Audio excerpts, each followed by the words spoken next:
जय श्री राम।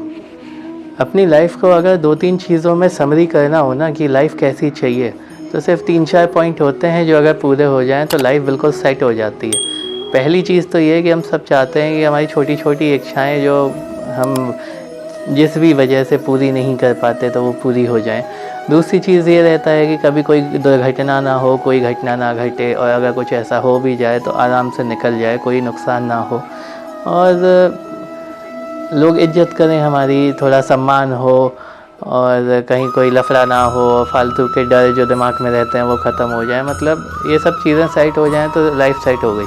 और इन सब चीज़ों को पूरा करने के लिए पूरी लाइफ में हम ये इनके इन प्रकार काम करते रहते हैं, और ये सब सेट होता है कि नहीं ये तो नहीं पता, लेकिन यही सब चीज़ों में हम लगे रहते हैं। तो ये सब चीज़ें एक साथ पूरी कैसे हो सकती हैं, इसका कोई लॉजिकल आंसर मिलेगा? इसका आंसर तुलसीदास जी अपनी चौपाई में देते हैं। तुलसीदास जी लिखते हैं, राम कथा कलि कामद गाई, सुजन सजीवनी मोरी सुहाई, सोई वसुधा तल सुधा तरंगिनी, भय भंजनी भ्रम भेक भुअंगिनी। इसका अर्थ कि राम कथा इच्छाओं की पूर्ति करने के लिए कलयुग में कामधेनु गौ की तरह है।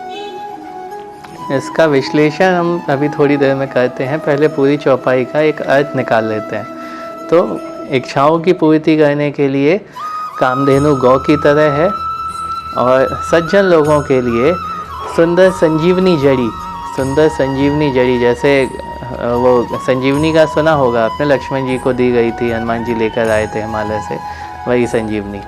और इस वसुधा तल में, मतलब पृथ्वी पर, ये अमृत की नदी है, ठीक है।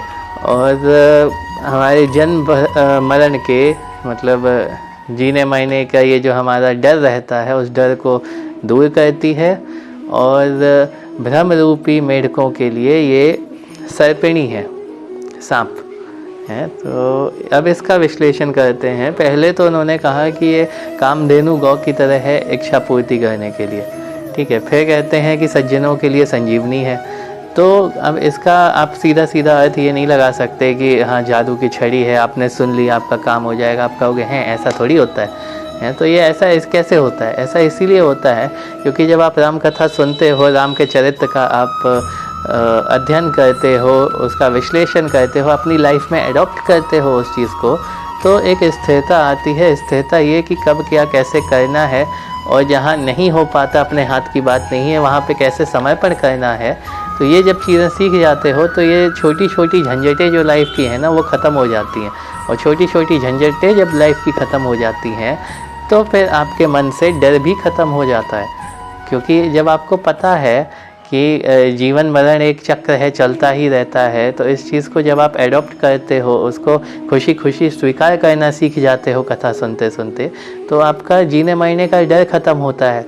और जब जीने मरने का डर ही ख़त्म हो जाएगा तो मरने से बड़ा डर और कौन सा हो सकता है। तो जब इतना बड़ा डर ख़त्म हो गया तो छोटी छोटी चीज़ें दिमाग से हट ही जाती हैं। और जब आप समय पर करते हो, जहाँ पे आप कर नहीं सकते, आपको पता है आपके हाथ की बात ही नहीं रही, अब ऐसी कोई चीज़ जिसमें अब लगे कि अब इसमें हम कुछ नहीं कर सकते, भगवान कर दे, है। तो जब इस चीज़ में आप समय पर करते हो, तो जैसे लक्ष्मण जी को हनुमान जी संजीवनी चाहे जैसे लेकर आए, उनको दी, टाइम से पहले दी, और वो स्वस्थ हो गए। तो वैसे ही आपका काम बन जाएगा, टाइम से पहले बन जाएगा, बस अगर आपको भरोसा हो तो। और रही इच्छा पूर्ति की बात, तो इच्छा पूर्ति वही है, मन स्थिर होगा कथा सुन के, और कहाँ क्या करना है क्या नहीं करना है उसका ज्ञान होगा, विवेक होगा, तो इच्छाएं भी तो पूर्ति होंगी। इच्छाएं क्यों पूर्ति होंगी? क्योंकि आपने जो काम किया है वो काम आपको पता है कि आपने ठंडे दिमाग से उसका निर्णय लेकर किया है, तो वो काम सफल होता ही होता है। और एक चीज़ कि अमृत की नदी है, अमृत की नदी का तात्पर्य यहाँ पे ये है कि ये आपको सम्मान देती है, क्योंकि अमृत अमर नहीं कर देगा। कलयुग में जो जिंदा है वो मरेगा, जो पैदा हुआ है वो जाते ही जाता है, लेकिन रह क्या जाता है? रह जाता है नाम।